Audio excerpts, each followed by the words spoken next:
ఈరోజు మనం తెలుసుకోబోయే టాపిక్ ఏంటంటే ఆంధ్రప్రదేశ్ శీతోష్ణ స్థితి. సో చాప్టర్ 3కి అయితే మనం వెళ్ళబోతున్నాం అండి. సో ఏపీఎస్సి గ్రూప్ 2 సంబంధించిన క్లాసెస్ అయితే మన యూట్యూబ్ ఛానల్ అప్లోడ్ అవుతున్నాయి. అలాగే అన్ని పోటీ పరీక్షలకు సంబంధించిన వీడియోస్ కూడా అప్లోడ్ అవుతూ ఉంటాయి. ఈరోజు ఆంధ్రప్రదేశ్ శీతోష్ణ స్థితి గురించి అయితే తెలుసుకుందాం. అన్నిటికన్నా ముందు సో ఇది మన ఎర్త్ అండి. ఇది మన ఎర్త్ 2 భాగాలుగా విడదీస్తే ఒకటి ఉత్తరార్ధగోళము, 2 దక్షిణార్ధగోళము. ఒకటి ఉత్తరార్ధగోళము, 2 దక్షిణార్ధగోళము. ఉత్తరార్ధగోళము, దక్షిణార్ధగోళంగా మన భూమిని అయితే విడదీయచ్చు. ఈ ఉత్తరార్ధగోళంలో మనకి ఇండియా అయితే ఉందండి. ఈ ఉత్తరార్ధగోళంలోనే మన ఆంధ్రప్రదేశ్ అనేది ఉంది. సో ఆంధ్రప్రదేశ్ అటు భూమధ్య రేఖకి కర్కాటక రేఖ మధ్యన అయితే ఉందండి. సో ఇది మన ఆంధ్రప్రదేశ్ అండి. ఇది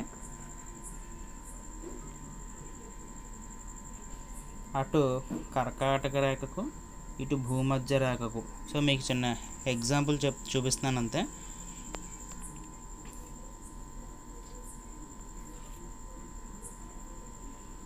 సో ఇటు కర్కాటక రేఖకు, ఇటు భూమధ్య రేఖకు.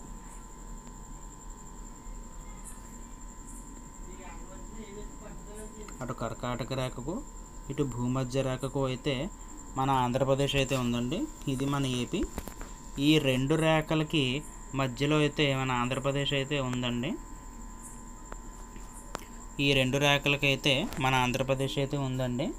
ఈ ఆంధ్రప్రదేశ్ అయితే ఉందండి. ప్రతి సంవత్సరం ఋతుపవనాలు అంటే నైరుతి ఋతుపవనాలు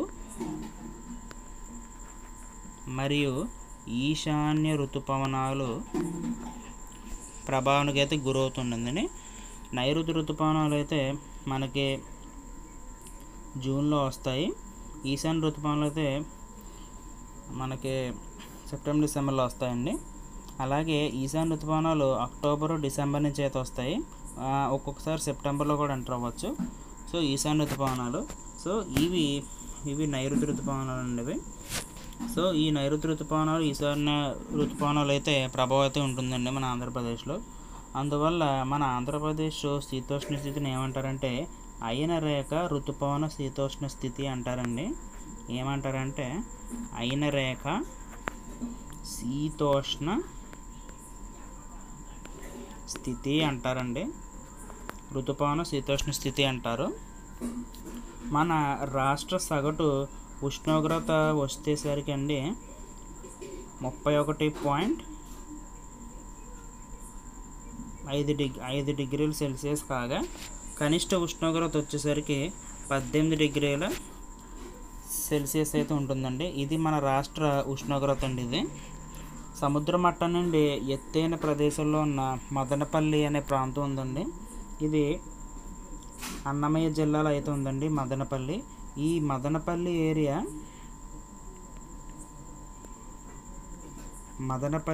ఉందండి. మదనపల్లి ఇది ఎక్కడంటే అన్నమయ్య జిల్లాలో ఇప్పుడు ప్రజెంట్ అయితే జిల్లాలు అయితే విడిపోయండి. అన్నమయ్య జిల్లాలో అయితే హార్సిలీ కొండలు అంటే హార్సిలీ హిల్స్ని ఏనుగు మల్లమ్మ కొండలు అంటారని తెలుగులో.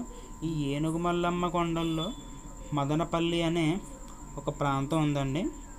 ఈ ఏనుగుమల్ల కొండల్లో ఉన్న ప్రాంతం ఏంటంటే మదనపల్లి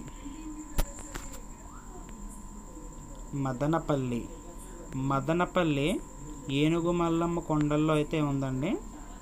ఏనుగుమల్లమ్మ కొండలు అంటే హార్సిలీ హిల్స్ అండి.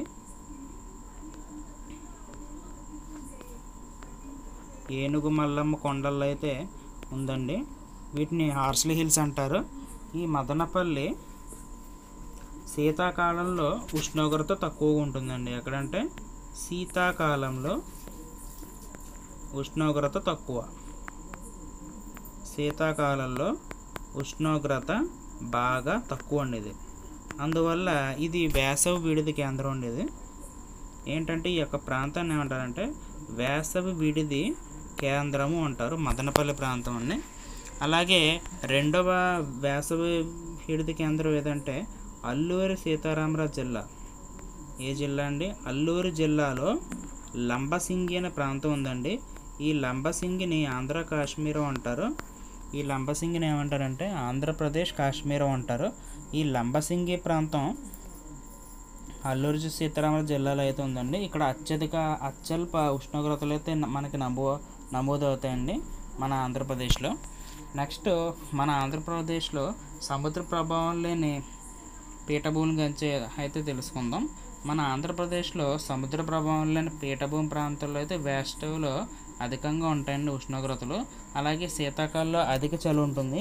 ఈ విధంగా ఉన్న శీతోష్ణ స్థితిని ఏమంటారంటే ఖండార్గత శీతోష్ణ స్థితి అంటారండి.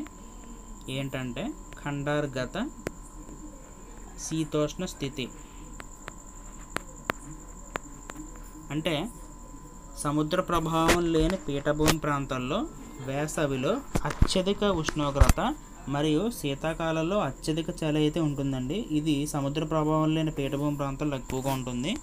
అందువల్ల దీన్ని ఖండార్గత శీతోష్ణ స్థితి అంటారండి. మన ఆంధ్రప్రదేశ్లో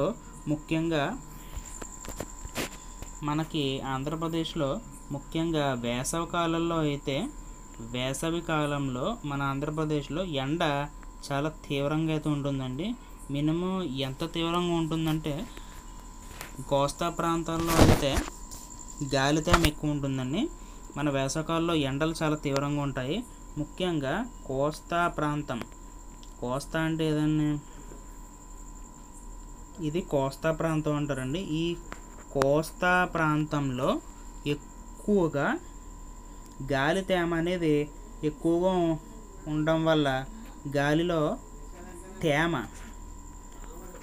ఎక్కువగా ఉండడం వల్ల ఉష్ణోగ్రత 43 degrees అయితే ఉంటుందండి. అలా లేదా 44 degrees అయితే ఉంటుంది మన ఆంధ్రప్రదేశ్లో. గాలిలో తేమ ఉండడం వల్ల కొన్ని సందర్భాల్లో 49 కూడా ఏర్పడవచ్చు, మరికొన్ని సందర్భాల్లో 50 కూడా రావచ్చు. అందువల్ల మన వేసవికాలంలో అయితే ఆంధ్రప్రదేశ్లో ముఖ్యంగా కోస్తా ప్రాంతాల్లో అయితే ఎక్కువగా ఉంటుందండి. అలాగే పల్నాడు జిల్లా, ప్రజెంట్ ఉమ్మడి గుంటూరు, ఒకప్పుడు గుంటూరులో ప్రాంతం ఉండేది. పల్నాడు జిల్లాలో అత్యధికంగా ఉష్ణోగ్రత ఒక ఊరిలో అయితే నమోదవుతుందండి. పల్నాడు జిల్లాలో ఒక ఊరిలో నమోదవుతుంది. ఆ ఊరి పేరు ఏంటంటే రెంటచింతలండి. రెంటచింతల. సో ఇంకా దీని గురించి ఒక చిన్న ఎగ్జాంపుల్ చెప్తాను చూడండి. రెంటచింతల అనే ప్రాంతాల్లో ఒకప్పుడు విపరీతంగా అయితే చెట్లు ఉండేవండి. ఇప్పుడు చెట్లు కొట్టేయడం వల్ల ఆ ప్రాంతాల్లో ఎక్కువగా అయితే ఎండ తీవ్రత ఎక్కువ ఉంటుందండి. ఇది ఆ రెంటచింతల ప్రాంతాల్లో వేసవి ఉష్ణోగ్రత ఎంత అంటే 46 degrees నుంచి 48 degrees వరకు అయితే ఉష్ణోగ్రత ఉంటుందండి. సో నెక్స్ట్ ఇంకోటి ఏంటంటే ఈ రెంటచింతల ప్రాంతం. నెక్స్ట్ అలాగే విజయవాడ, కడప వేసవి ఉష్ణోగ్రతలో 45 degrees అయితే దాటుతుందండి. విజయవాడ మరియు కడప. సో ఇక్కడ 45 degrees అయితే ఉష్ణోగ్రత అయితే దాటుతుందండి ఈ ప్రాంతాల్లో అయితే. అలాగే వర్షపాతం ఎలా ఉంటుందంటే వర్షాకాలంలో ఉష్ణోగ్రత మన ఆంధ్రప్రదేశ్లో 29 degrees Celsius నుంచి 32 degrees Celsius వరకు అయితే ఉంటుందండి. శీతాకాలంలో మాత్రం ఉష్ణోగ్రత 12 degrees Celsius నుంచి 29 degrees Celsius వరకు అయితే ఉంటుందండి. ఇంకా సెకండ్ పాయింట్ వచ్చేసరికి వర్షపాతం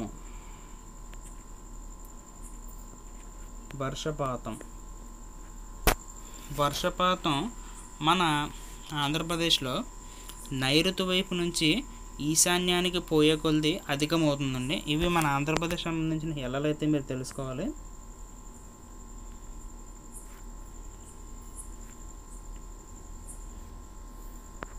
తూర్పు, పడమర, ఉత్తరం, దక్షిణం, ఈశాన్యం, వాయువ్యం, నైరుతి, ఆగ్నేయం. సో మన ఆంధ్రప్రదేశ్లో అయితే ఈ దిక్కులు ఉంటాయండి.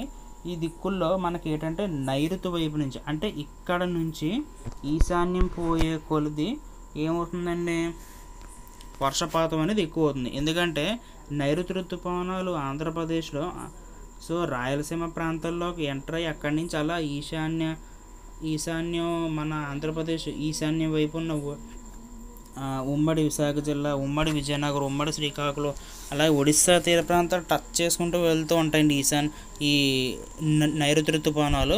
అందువల్ల ఏమవుతుందంటే వర్షపాతం అనేది చాలా అధికంగా అయితే ఎక్కువ అవుతుందండి.